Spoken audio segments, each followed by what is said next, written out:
आप इमेजिन कर सकते हैं कि इंडिया की ताकत का अंदाज़ा ये लगा लें कि 6 अरब ममालिक के फॉरेन मिनिस्टर्स को एक टेबल पे बिठा लिया।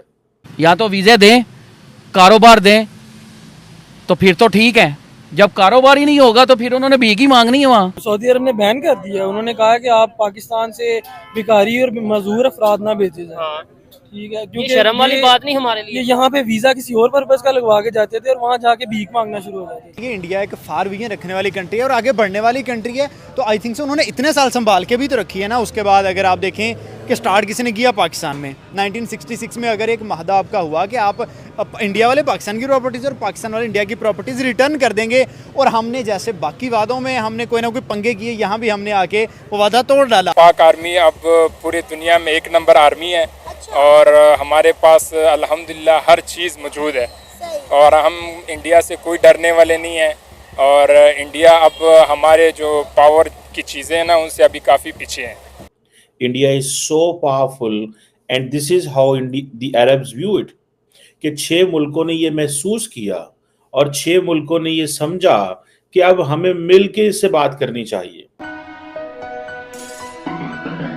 दोस्तों, अब भारत के अरब मुल्कों के साथ रिश्ते काफ़ी अच्छे हो गए हैं। पहले ऐसा बिल्कुल भी नहीं था। जब कांग्रेस की सरकार थी तभी भारत का नाम सिर्फ गरीब मुल्क के नाम से लिया जाता था, पर आज मोदी जी की वजह से दुनिया का हर एक मुल्क भारत आना चाहता है और इन्वेस्ट करना चाहता है। आज यूएई, सऊदी जैसे मुल्क भारत में इन्वेस्ट कर रहे हैं, जिसको देख के पाकिस्तान में मातम हो रहा है, क्योंकि पाकिस्तान एक जाहिलों का मुल्क। आज पाकिस्तानी भी भारत की पॉलिसी देख के दंग रह गए हैं। जो पाकिस्तान हमेशा अपनी तुलना भारत से करता था, आज वही पाकिस्तान कंगाल मुल्क से जाना जाता है, क्योंकि इनकी जिहादी सोच की वजह से आज कोई भी मुल्क पाकिस्तान में इन्वेस्ट नहीं करना चाहता। वैसे आप इस बारे में क्या सोचते हैं? हमें कमेंट बॉक्स में ज़रूर बताना, और वीडियो पसंद आए तो इसे लाइक करें और साथ में शेयर भी कर देना। क्या समझते हैं कि ऐसी सिचुएशन में हर कंट्री, चाहे वो यूएई हो, चाहे वो अबू धाबी हो, या मतलब कोई भी सऊदी अरेबिया हो, वो इन्वेस्टमेंट कर रहे हैं इंडिया में, पाकिस्तान को इग्नोर कर रहे हैं?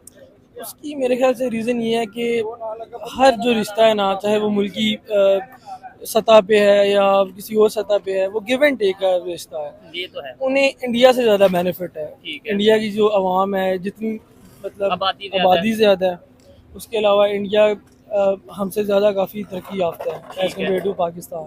ठीक है। तो पाकिस्तान में इसलिए वो इंटरेस्टेड नहीं है इन्वेस्टमेंट के लिए। नहीं, आपने बोला आबादी ज्यादा है, उसका अगर मैं आंसर आगे से ये करूँ कि यार आबादी, हम भी दुनिया की छठी बड़ी आबादी है, और हमारे इधर अगर इन्वेस्टमेंट करेंगे, आपको नहीं लगता कि यहाँ पे भी हमें बड़ी एक मार्केट है? मार्केट तो है, लेकिन इंडिया ऑलरेडी इस्टेब्लिश्ड है, उनकी जो इकोनॉमी है वो इस्टेब्लिश्ड है। पाकिस्तान की इकोनॉमी इस्टेब्लिश नहीं है। आप देखें पाकिस्तान कितना कर्जे में डूबा हुआ है। ठीक है। तो इस वजह से ट्रस्ट नहीं करते वो हमारे पे कि यहाँ पे इन्वेस्टमेंट की जाए। नहीं तो हम तो बात करते हैं मुस्लिम उम्मा एक दूसरे के जो से साथ हैं, सऊदीया हमारे साथ है, हम उनके साथ हैं, पूरी दुनिया के मुसलमान एक हैं, तो ये लॉजिक फिर कहाँ पे गया? ये पाकिस्तान का बनाया हुआ लॉजिक है।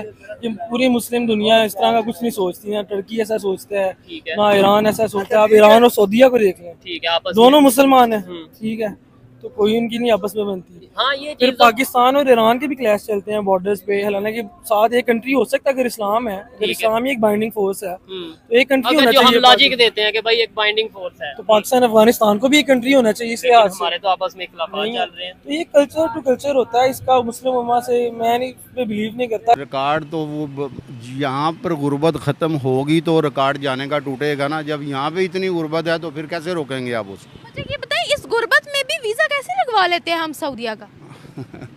अब एक बंदा पिछले दिनों में यूट्यूब चैनल पर देख रहा, थाईलैंड में उसका अपना होटल है। अच्छा। और यहाँ पर वो बेकारी था और उसने यहाँ से कर के वहाँ जाके अपना इतना कारोबार बनाया हुआ है। फिर एक और चैनल में मैं पीछे देख रहा था कि एक वो सुबह गाड़ी से घर में निकलता है और वो अपने शर्ट चेंज करता है, कपड़े चेंज करता है और सारा दिन भीख मूस की अपनी 10 मरले कोठी। आपको लगता है कि आज़ाद कश्मीर के लोग कभी इंडिया के साथ इल्हाक करना चाहेंगे? क्योंकि हमने देखा है पिछले दिनों आज़ाद कश्मीर में जो हालात थे, आज़ाद कश्मीर हालत जंग से गुजरा है। इंटरनेट सर्विसेज वहाँ पे मुअत्तल थी, वहाँ पे आप देखें मोबाइल सर्विसेज नहीं थी। जिस तरह वो अपने राइट्स के लिए सड़कों पर निकले, वहाँ पे एक नारा गूंजा, कारगिल कर दो खोल दो, टूटे रिश्ते जोड़ दो।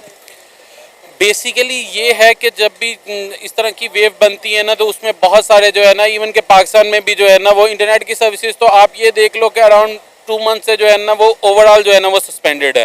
सोशल मीडियाज हमारे जो है ना वो वैसे ही जो है ना वो बंद पड़े हुए हैं, ठीक है। सो ये तो वहाँ पे नहीं हुआ था, और ये लोकल इश्यूज है, और उनकी वजह से आप मुझे एक बात बता दें, कहीं पे भी उन्होंने किसी भी कश्मीरी ने, एक सिंगल कश्मीरी ने, वो पाकिस्तान में हो या इंडिया में हो, किसी ने भी ये नहीं कहा कि हमने जो है ना वो उनके साथ जाना है।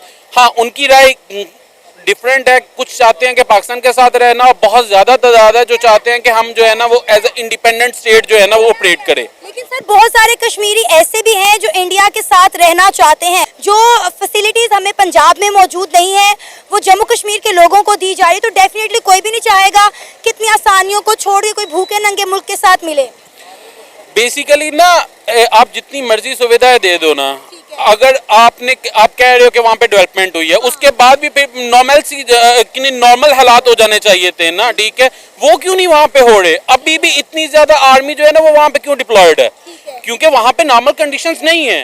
गवर्नमेंट ऑपरेट करना चाह रही है, गवर्नमेंट इसको अपना विन पॉइंट लेना चाह रही है, लेकिन अभी तक वहाँ पे नॉर्मल हालात नहीं है। ये जो अल्फाज आ रहे हैं वो यही हैं कि जी ताल्लुकात को बढ़ाने के लिए इन तमाम गल्फ नेशंस के साथ एक ट्रेड करना, एंड देन ऑब्वियसली इंडिया तकरीबन 9 मिलियन के करीब 9 मिलियन के करीब जो एक्सपैट्रिएट्स वहाँ पे मौजूद हैं, मुझे लगता है ज़्यादा है, 9 मिलियन नहीं है। बहरहाल obviously if this is Indian governments estimate that could be fine. 9 million से ज़्यादा इंडियंस बैठे हुए हैं 6 मुल्कों में, ठीक है, जो 1 करोड़ बंदा कह लें, ठीक है। और सो ये इंडिया वो समझता कि ये हमारे ऑलरेडी इनके साथ हैं।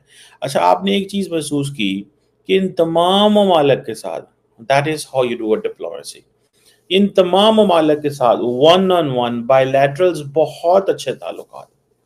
अभी रिसेंटली आपको पता है ओमान की लीडरशिप इंडिया आई हुई थी, उन्होंने ओमान के साथ उन्होंने प्री पार्टीशन, उन्होंने कोई पता नहीं कितने 100 साल पुराना तल्ला के ओमान के साथ निकाल दिया, ठीक है। मैं ये निकाल लेने से मुराद ये नहीं है कि होगा नहीं डेफिनेटली है, लेकिन मैं जस्ट ये कह रहा हूँ कि ये चीज़ जो है वो है। सो लेकिन इस सारे ग्रुप में क्या हुआ कि ये मीटिंग रियाद में हुई है।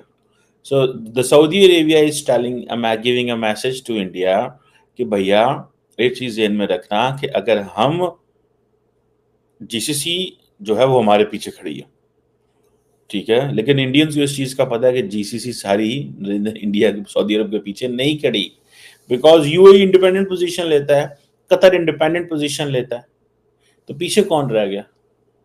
ओमान वैसे ही आपको पता है सबसे ज़्यादा इंडिपेंडेंट कंट्री है। तो इस चीज़ को ज़हन में रखते हुए ये वो जीसीसी ये करने जा रही है या जीसीसी ने ये किया है, ठीक है, कि भाई हम तो इसको जो है ना वो इस एंगल से देखते हैं और वो ये करते हैं।